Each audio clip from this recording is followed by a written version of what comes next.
Good afternoon, everybody. I am going to be talking to you today about our FYE experience. I'm going to be coming to you with a question. Question for today is how I learned to believe in myself. So, I asked this question to my own self because I said, you know what? I'm gonna have to have something to change the game today. The reason I asked that question, because it leads me to another question. How much do you love yourself? And I'll write that down.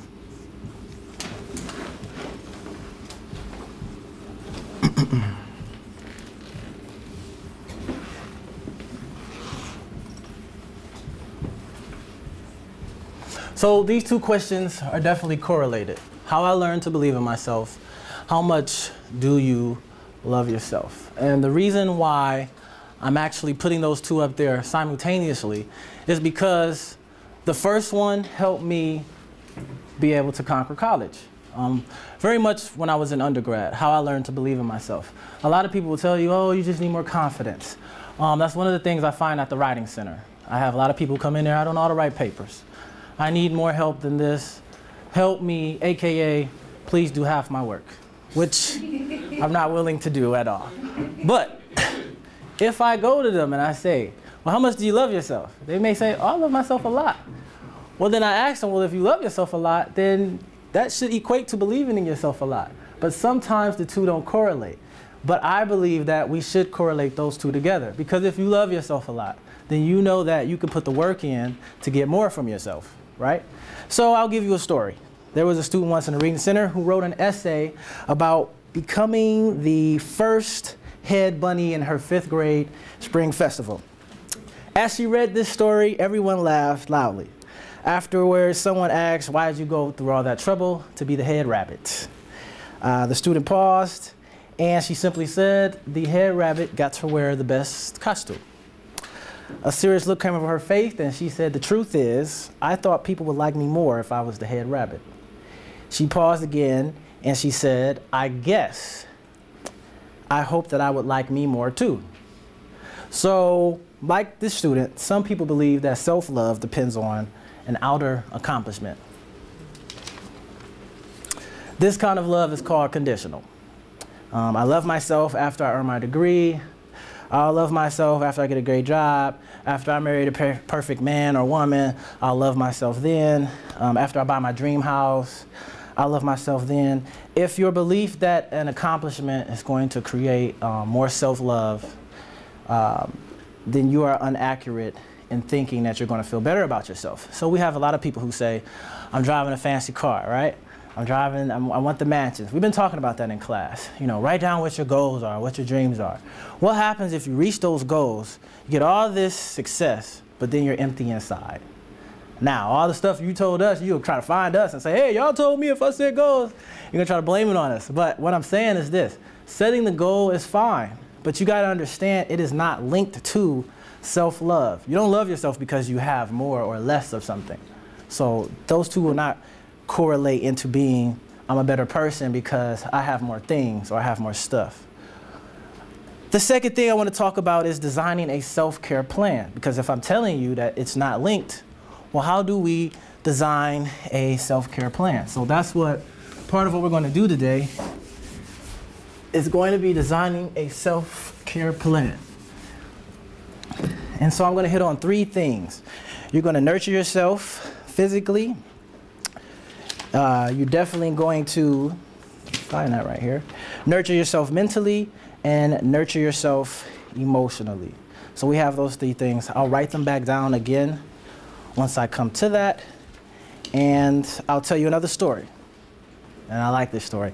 I once heard about a husband and a wife who were upset about a big argument. All right, this story is wonderful. They refused to speak to each other. The husband that night, wanting to be first to not break the awkward silence, the man left a note on his wife's side of the bed that read, wake me up at 6 o'clock in the morning. The next morning, by the time the husband got up, he noticed it was 8 o'clock in the morning. And furious at his wife, he was getting ready to call her up and tell her something real disgusting until he found the note that was on the side of his bed that said, "Wake up, it's 6 o'clock." So, that story is to share with you, to tell you, if you're going to be living in love and looking for the best in other people, you definitely have to be one of those individuals to, like I said, learn how to believe in yourself and learn how to love yourself. Loving yourself also equates to being able to love somebody else. So if you're talking about, I'll have these goals to have this person that I want, you do have to become that person first. You do have to love yourself. Then you'll believe in yourself and your relationship and your schoolwork and everything else. Things will start picking up for you.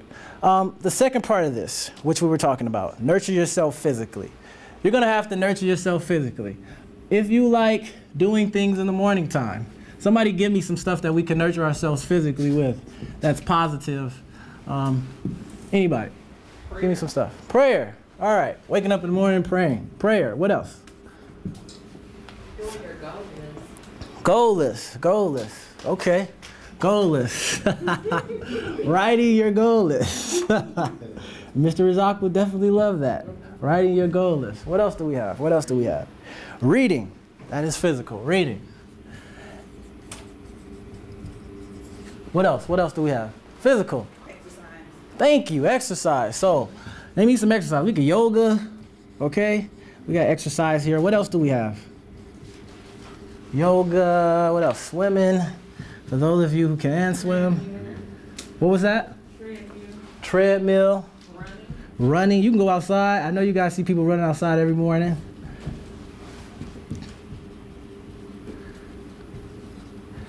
Nurturing ourselves mentally. How do we nurture ourselves mentally? Some of this stuff could go on the same list, I'm guessing. Nurture mentally. What do we have? Somebody give me something for nurture mentally. Your education. Positive thoughts. Positive thoughts. And where does that come from? Your inner guide, right? I like that. Positive thoughts. Meditation. Meditation. So I'll just put IG down. You guys know that stands for inner guide. I know you probably never thought that stuff would come back into play, and yet it has. Meditation. Mentally. Nurture mentally. I'm shocked no one said this. Homework, maybe? So, no, I'm not doing homework. Okay. Somebody else say something. Maybe somebody in here may get joy out of doing homework. I don't know who it is. Some people may. Especially the homework that I assign, right? The homework I give out is the best that you can have anywhere in the world. Let's see here. Motivational books. I'm shocked you didn't say that, Tyrone. You got one, right? Yeah. Motivational books. Sarah, you bought one too, correct? I did. Living at the Summit, right? Living at the Summit. All right, and let's nurture emotionally. How do you get some good nurturing emotionally?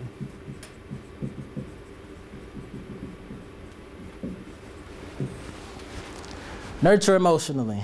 What do we got? What do we got? What do we got? Talking to our friends. Talking to your friends. I like that. Talking to your friends.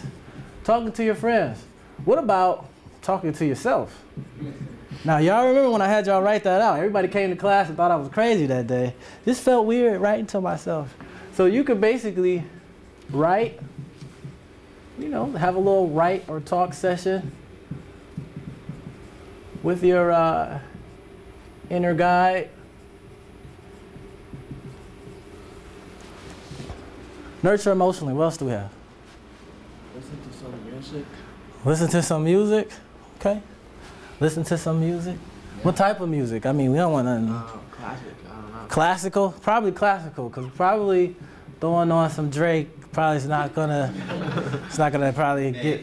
It may get me. I don't know. For some of us, it may. Gospel music. I think some classics, some uplifting music. Okay, uplifting. She wants her gospel on there, that's fine. You need something that's gonna, you know, I don't know. I mean, maybe Drake for some people, you know. Maybe Lil Wayne is your thing. Maybe that gets you emotionally ready to, I don't know. So what we have here, if you picked up in class, I would like you to turn to that. Go ahead and draw a circle on a piece of paper. It's gonna create your symbolic representation of your lovable inner self. So go ahead and do that now. I'll draw mines. And if you're reading the paper with me, it says, if people could get a glimpse of you without your protective scripts, patterns, and habits, this is what they see. Such a picture is a kind of mandala, roughly translated from the classical Indian language of Sanskrit. Your own personal wholeness. As a circle represents wholeness, let your mandala symbolize your own personal wholeness. Let it represent your greatest potential as a human being, your ideal self. This picture needs to make sense only to you. Use words or shapes as appropriate, colors if you have them. To create your mandala, feel free to draw and add personal photographs or clip and paste pictures from magazines. That's what you have on you. Number 2, outside of this mandala circle, write different ways that you could take care of yourself physically, mentally, and emotionally. Okay? Look back at the text that we have on the board for examples of ways to nurture yourself physically, mentally, or emotionally. And if appropriate for you, add ways to nurture yourself spiritually as well.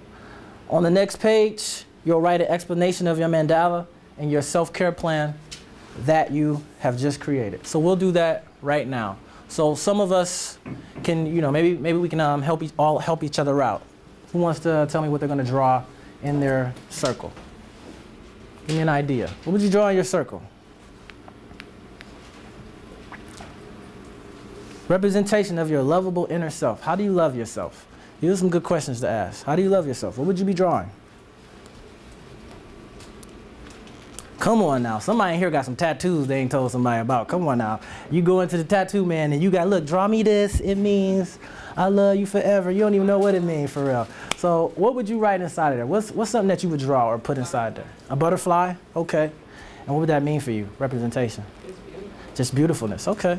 Okay. I mean, somebody may put a music note. That's what I'm gonna put. I'm gonna put a music note in mine, And that may represent my nurture of emotional. I like to listen to the classics sometimes. Sometimes I throw on some Drake, but I like to listen to the classics for most of the time. So, Mr. Razak, please withhold that until I get done.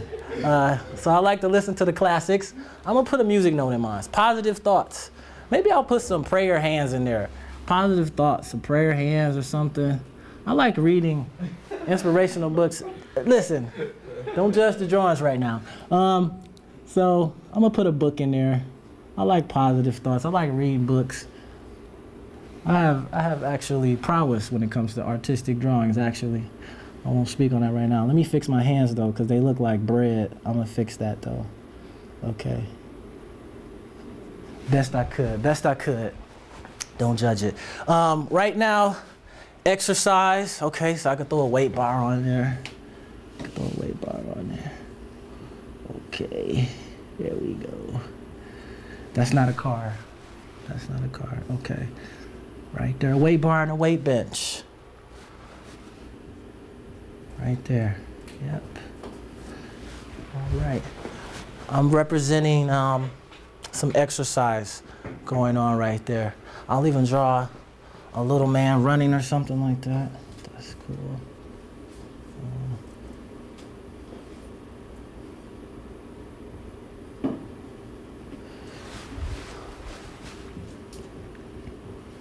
So tell me, what do you have? Tyrone, what did you write in there?